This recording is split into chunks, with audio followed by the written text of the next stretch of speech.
We have an interesting one here. This is an S&T game. In fact, I believe this was the last SPI S&T game, and it kind of wasn't really an SPI one. TSR had already taken over the company and had already told us all we weren't going to get another issue. And then this one came. And I think I was kind of cool with this because this might have been the last issue I was due to get anyway. I sure feel bad for people who had lifetime subscriptions, although they would have paid off early on. All right, what do we got? Battle of Monmouth. We've already done a GMT game on Battle of Monmouth. I can't go hunt down the games on my shelves anymore. It's not even up here. It's in Phoenix, I think. But we're going to have to kind of fight our way through the rules a little bit because I haven't bothered to read the rules. Hey, it's a game that I largely know, however. It is not quite the TSS branch of the tactical mini style war games that came out. It's one that came out at the same time, one that I should be able to find up here, but I don't see it. Which is Wellington's Victory. This is based on the same system as Wellington's Victory. As far as I know, there were 3 games that SPI put out with this system. Wellington's Victory, Ney versus Wellington, which was one of my first games, first pack of 7 games, and then this one. And Ney versus Wellington never made a damn bit of sense to me. Wellington's Victory probably wouldn't make a damn bit of sense to me, but I picked it up anyway because I figure if I'm playing something big enough, part of the problem with Ney versus Wellington is it felt kind of crowded, like I couldn't do much. Although knowing Waterloo, I'm not sure that's going to be too different in some places, but we'll see. But this one appealed to me in a different way. And it's got a couple major factors that make it simpler than the Wellington's Victory system. No skirmishers and no cavalry. Instead of cavalry, they have dragoons. Great. So the units have 3, but it does have some of the other kind of weirdnesses of it that didn't really carry on to any other game systems. And I'm not quite sure, like, they have their problems. There's sort of this simultaneous fire impulse, which is really problematic in my opinion. But, you know, it's done to try to improve on the I go, you go type system. So you've got 3 numbers. The first number, the far left number, is going to be the strength points. I think it's probably hundreds of men in this. I don't know. We don't have the scale there. The middle number is the morale rating, and then the rightmost number is the movement allowance. And what you'll see is these units have an in-column formation and a line formation for infantry.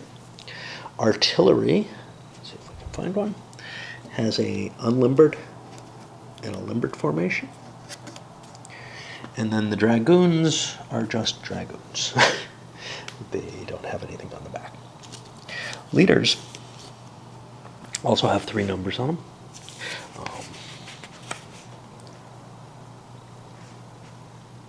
SPI, and it's probably a Simonson thing, but it may have been a Donegan thing. I thought you could stretch to 3 digits on a given counter, but generally tended to stay away from doing more than that. And you'll see, like, modern games like the OCS have lots and lots of numbers, or a fair number of numbers on it. Musket and Pike, I think, has a fair number of values on it. And it does become more difficult to assess all those values. In fact, if you go earlier, TSS only has 2 values on it, if I recall correctly, right? No, only 1. Well, 2. It has a weapon type and it has a number. You could probably get away with a movement allowance on those counters, but they didn't want to clutter them up because, I don't know. Okay, so anyway, the numbers on the leaders, the first number is command radius. It's going to be able to determine whether units are in command or not. The middle number is activation points. I don't remember how that works. We'll get to that, but I believe it's how many units you can activate to do certain things. Maybe to move it all, and then its own movement allowance. Do the union? Yeah, the unions have, or the. Nah. So here's the difference. Yeah, this is an army leader. So we have an army leader here. I think the activation points has to do with activating sub-leaders.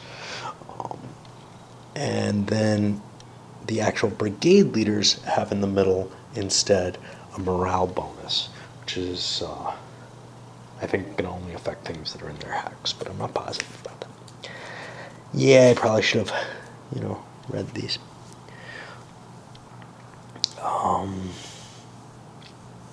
Yeah, it's stacked or adjacent. Okay, the base sequence of play. Command phase, you look at your own units to see whether or not they're in command or out of command or isolated. Oh, we have some more counters here. Some number counters for strength points like in a TSS-based system. Some route and disorganized markers. And then these are breakdowns for the British light infantry so that they can operate in multiple, like they can spread out more.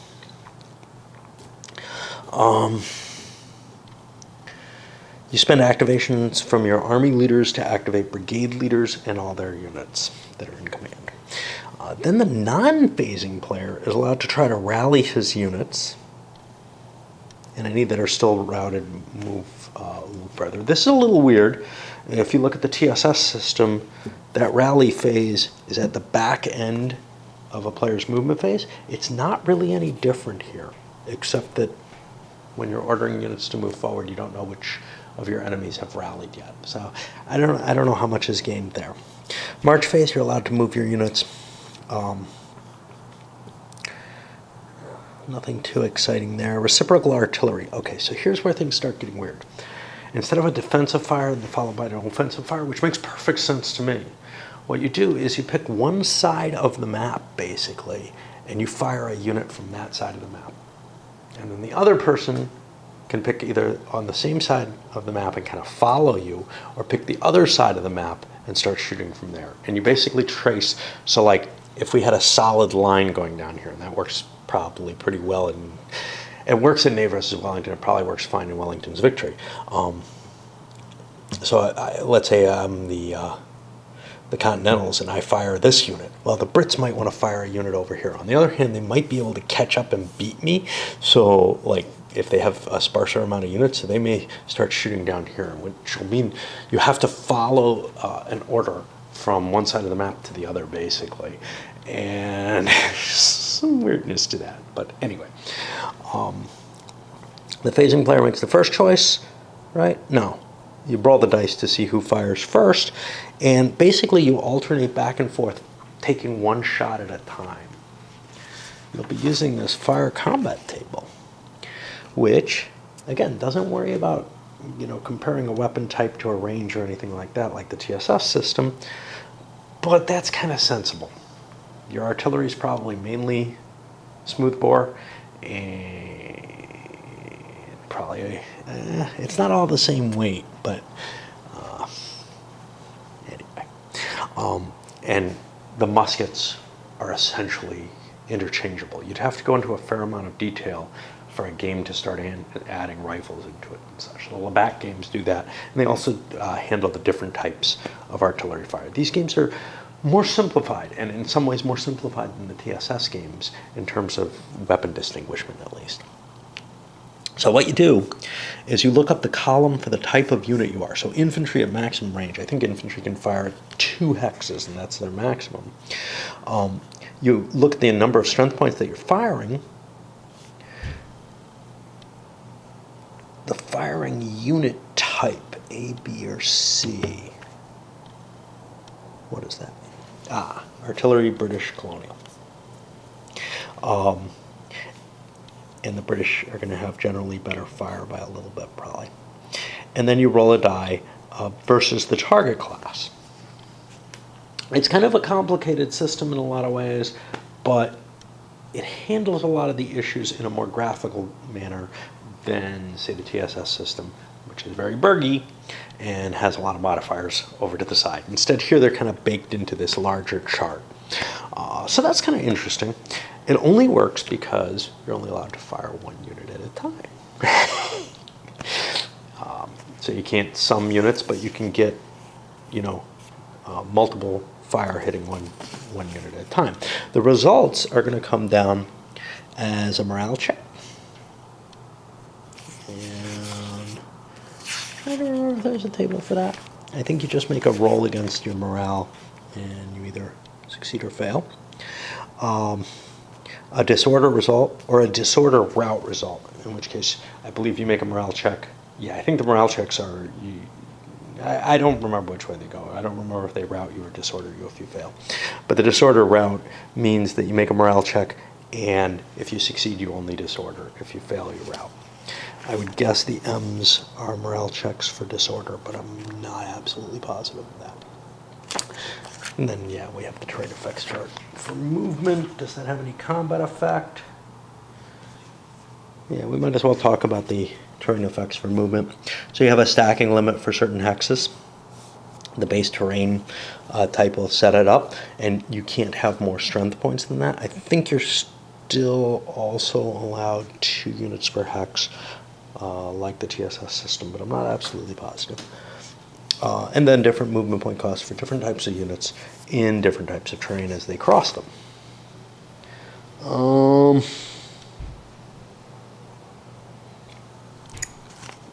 Got some things here like 3 unit is disordered crossing that.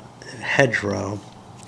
Okay, hedgerow is going to provide some fire benefit, and let me see if we have that here. That doesn't appear to be handled on these target classes.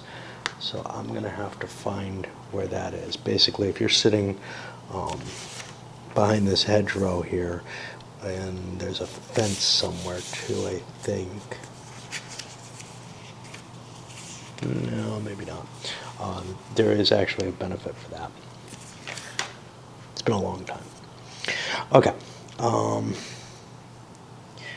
Then after you go through all the artillery units, you do the same thing with the infantry units. And again, there's a die roll to see who goes first. And then the phasing player is allowed to shock combat into enemy hexes. And yeah, we haven't gone fully into the rules on any of this. We're just trying to remember that. But you have a differential of morale compared to a percentage of strength points. And you get a result. And that can include the morales, disorders, and I don't know if there's routes. Yeah, there's routes in there too. And it can have numbers. The numbers are casualties, point casualties. Now notice, casualties don't happen from the fire combat table. That's real interesting.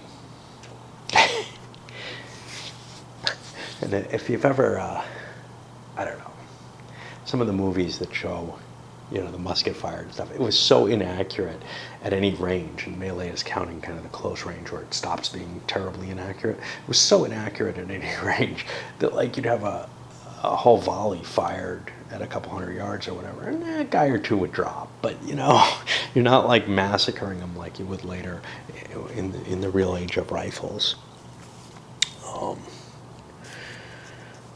Unfortunately, the Civil War games generally probably give too much effectiveness to the smoothbore muskets for that era. But,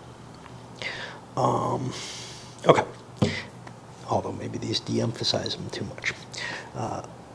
Then the next player goes, and then there's a possibility that there's going to be fatigue, which is basically, this was such a hot day, hot muggy day in New Jersey. What is it? Let me look at the date here. June. They're usually not too bad in June. They're hot, but that basically there were times when the action just stopped. And that's what you're going to have for there. You roll a die after a certain turn, and it might just skip that turn. Okay. See if anything exciting about movement here.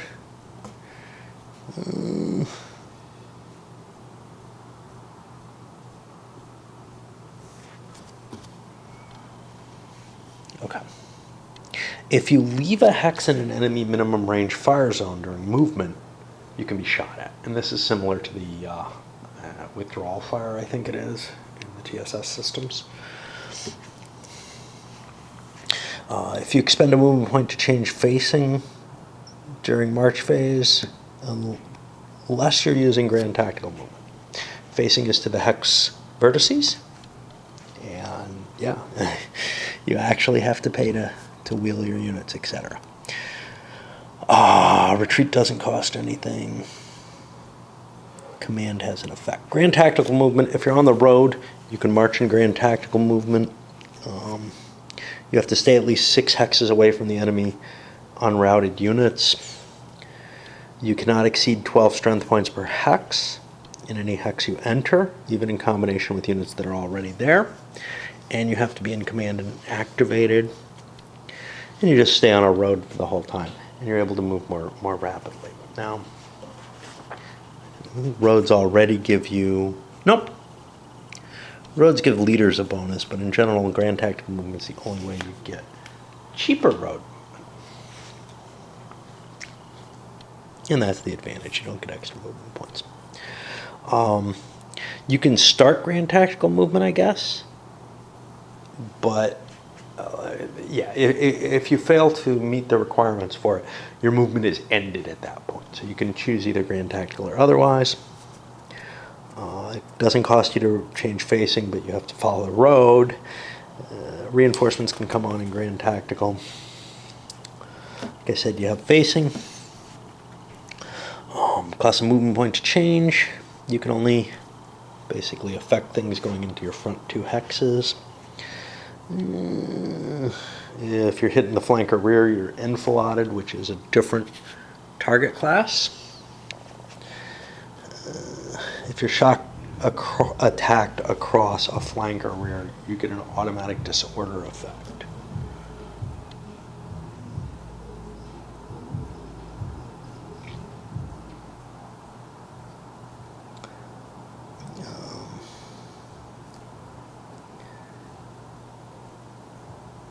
You can be fired upon if you change facing in an enemy minimum range fire zone. You have no facing regardless of other positions in hex. Okay, we have different formations. What does it cost? You're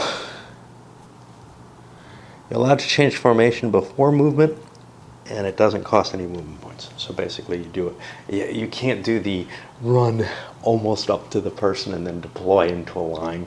What's wrong with that? Well, it imposes more of the rigidity of the turn order on the situation, but it does allow for a simpler description of how you do things. When battery changes formation, it can change facing. Disordered units retain facing and formation.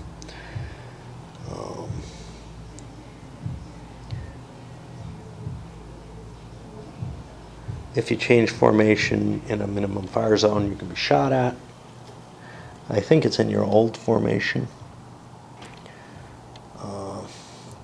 If you're in column, you may not enter an enemy minimum range fire zone. You can't shock combat across an enemy's frontal hex sides. You don't have to leave the fire zone, but you're kind of stuck there in a stupid place until you do so, or change formation and take a shot. During facing formation, the British can break down these 2 regiments. Colonial line infantry in the woods hexes and broken down British light infantry in line are going to be an open line formation, which is down here rather than line. Oh, colonials in line are down here.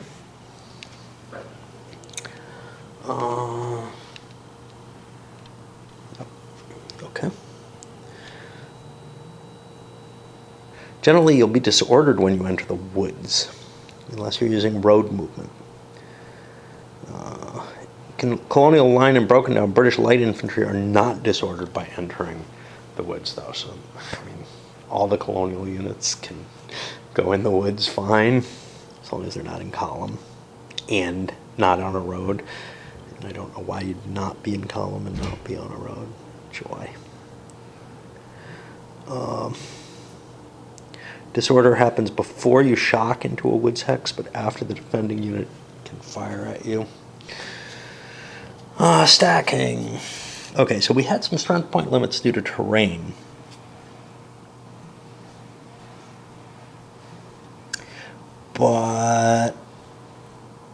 don't see anything else. Now, top unit is the only one who can fire and only one who takes combat results.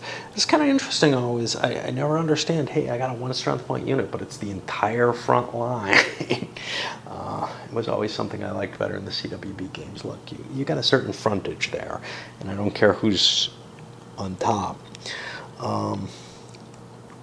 When you do shock, your entire strength is involved. If you change stacking order in an enemy minimum range fire zone, you can get shot. All right.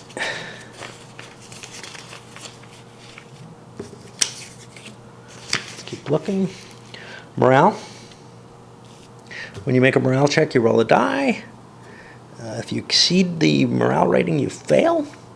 And you become disordered if you're in good order. You become routed if you're not in good order. And if you've got a DR result, you become routed right away if you fail. Disordered otherwise. So you're disordered with a morale check, basically, is what it says. Okay.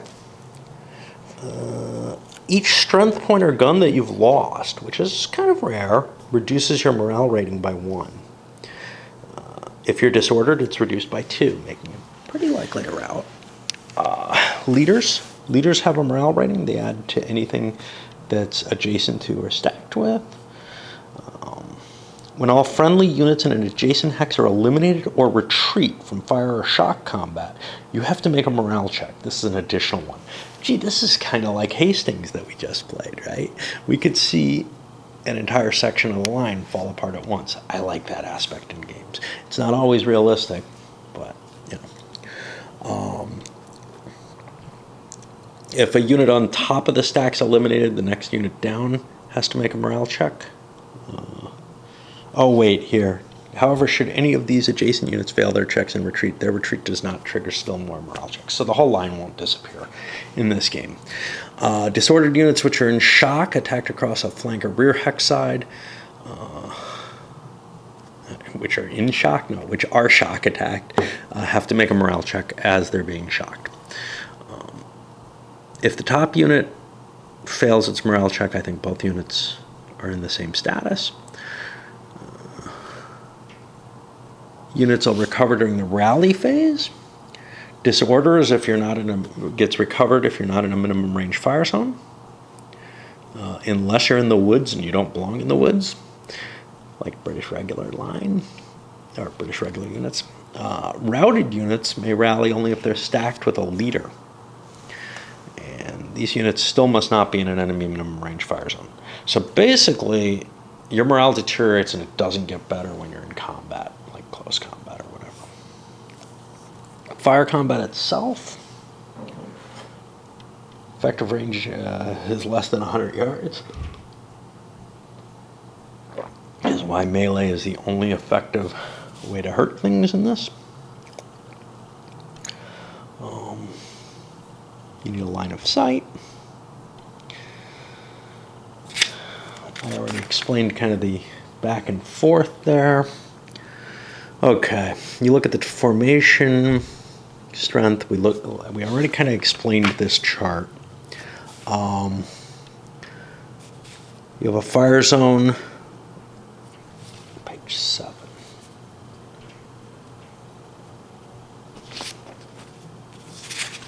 There we go.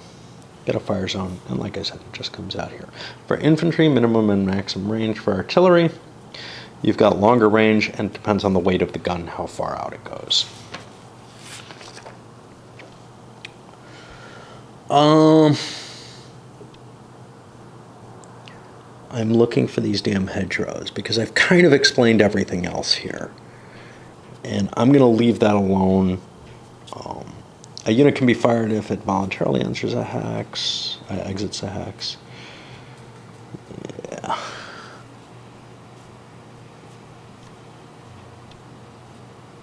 Okay. The effects, so if you're disordered and you take another disorder, you're routed, stuff like that. That's all covered in here. We kind of have already hit it.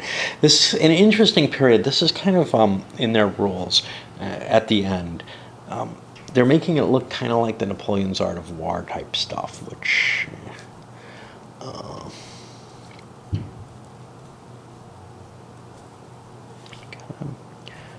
shock combat. Maybe this is where the modifiers are. Okay. So yeah, we have certain modifiers to the shock combat. This is where terrain takes effect. If you've got a higher elevation, you can get a bonus. Stream or bridge, hedgerow. If you're being attacked across a hedgerow, it doesn't matter who got to it first or whatever. If the defender's in the woods, there's a serious penalty to shocking them. On the other hand, if the attacker's at a higher elevation, they get a bonus to the die roll.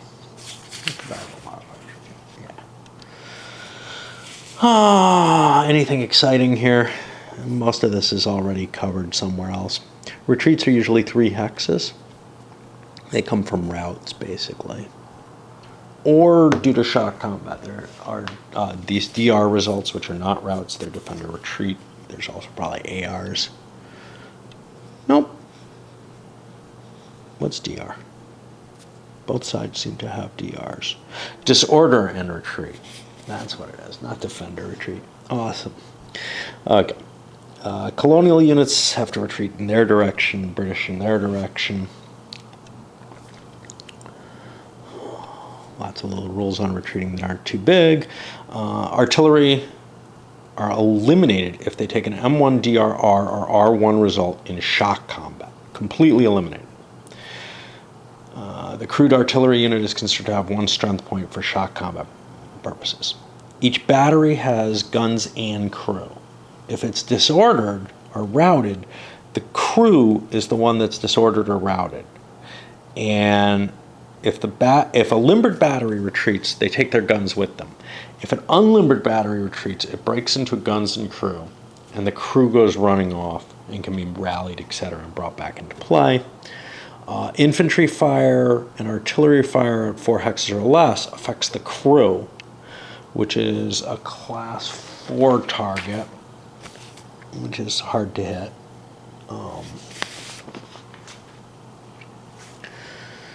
And 5 to 10 range affects the battery's guns, and you can start knocking out some of their strength points that way. I think if you kill 1 crew unit, yeah, if you do a crew hit on it, you have eliminated the entirety of the crew. And if you chase them off the guns, you've gotten them all off the guns. Those guns aren't going to fire. We have a couple of scenarios here. The hedgerow scenario is kind of the short one. We're not going to do that, of course. We've already kind of talked about fatigue. Just skips the turn. Okay, command and activation. Wow, my throat's beginning to kill me here. Let's see if we can go through this. During command phase, you're allowed to basically command radius. Yeah, command radius cannot be traced through stupid stuff. You must be in command in order to move and fight full potential. We don't say what happens if you're not. If you're stacked with a friendly leader, you're in command. Colonial infantry have brigade leaders. Batteries are brigade and army leaders. Wayne can command units of Lafayette's brigade. Some British units are commanded by brigade leaders. Others are independent or commanded by army leaders. Batteries by any leader. You've got to be within command radius in order to move them. The independent units, like I said, only commanded by army leaders. So you can't attach them to a brigade or anything like that. So they end up kind of centering around, there's 3 British Army commanders. You got 2 of them on the map, field at this point, Cornwallis and Erskine. You'll get Clinton later. Okay, so if you're not stacked with a leader or in command radius of an appropriate leader, you're out of command. And then your movement allowance is reduced by half. You can't use grand tactical movement. You can't shock attack. And you can't enter a minimum range fire zone voluntarily. You cannot fire in the fire combat phase, but you can fire in any other phase. This is kind of interesting. Usually you're able to fire in games if you're out of command. You could also be isolated if you're surrounded by enemy units in minimum range fire zones. You're not only out of command, but you make an immediate morale check. If you pass, you remain isolated and you can't rally. If you fail, you rout immediately and retreat 3 hexes. If you can't retreat, you're eliminated. What about activation? The Army leaders have activation points. These are used to activate brigade leaders and or individual units. During the command phase, you may spend activation points from your Army leaders to activate individual leaders or brigade leaders.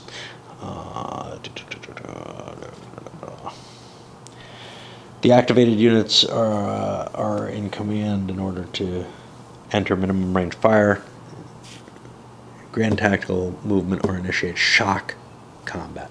If you're in command but unactivated, you can't do these.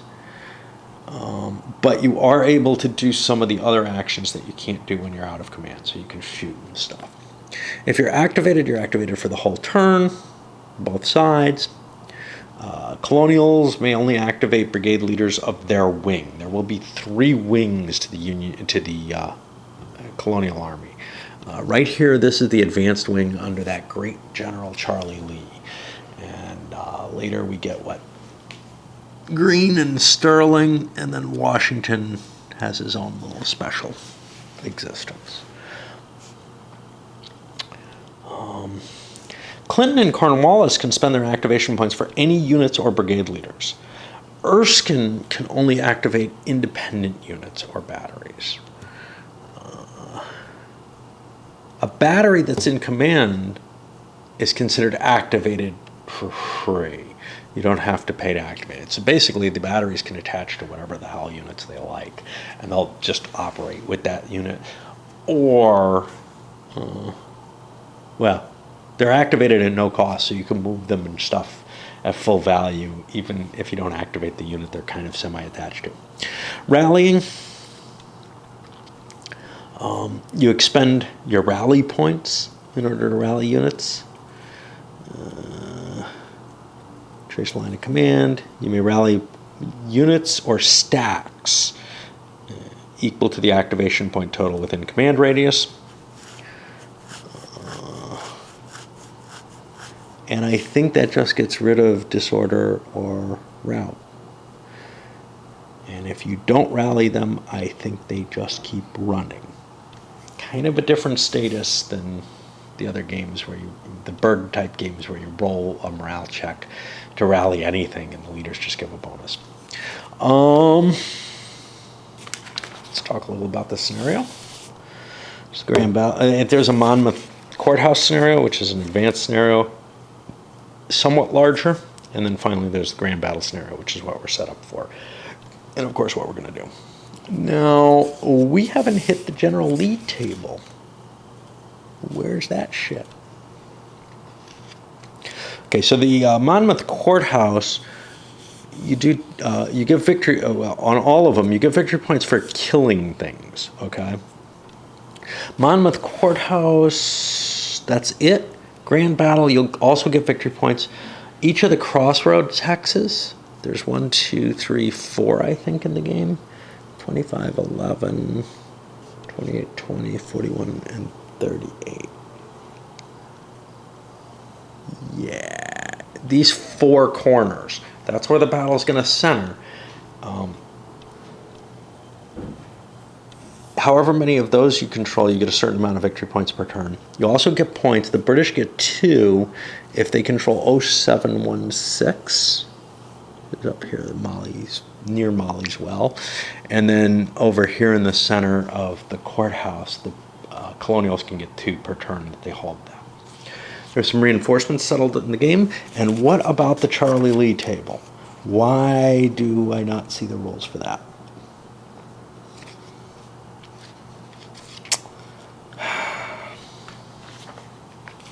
So Charlie Lee doesn't have a fixed number of activation points. He rolls a die and he gets that many. And it can be pretty good, but it can also be really, really shitty. He almost committed treason, basically, by his actions here. Now, somewhere or another there are rules about dealing with Washington. Washington's got this weird little +1 on here, which I believe means that he can improve a leader's rating by 1, but he affects the Charlie Lee table by adding 1 to the die roll. That's what I think is the case, but I'm not seeing this rule.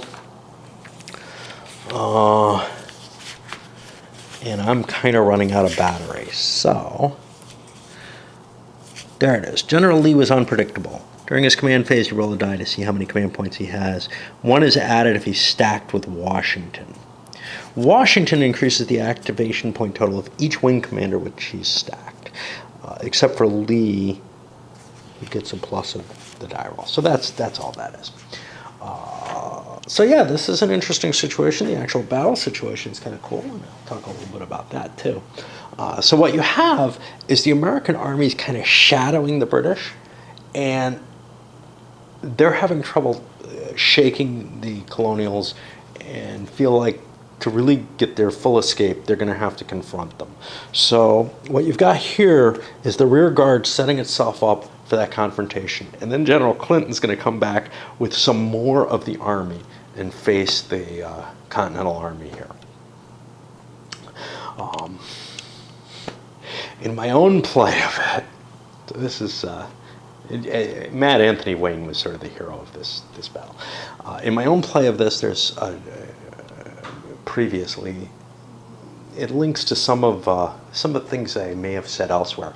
When I say something like "gotta save Scott," well, General Scott in this, who I think is this guy, in one of my playings against one of my old buddies, got himself kind of caught off somewhere and completely surrounded by British troops. I was winning the game pretty well before he went off there. And then it looked like I was going to lose if I lost him. Now, my buddy kind of told me, you know, if you hadn't expended all that effort trying to save him, you were probably still ahead even losing him, because I was doing really well.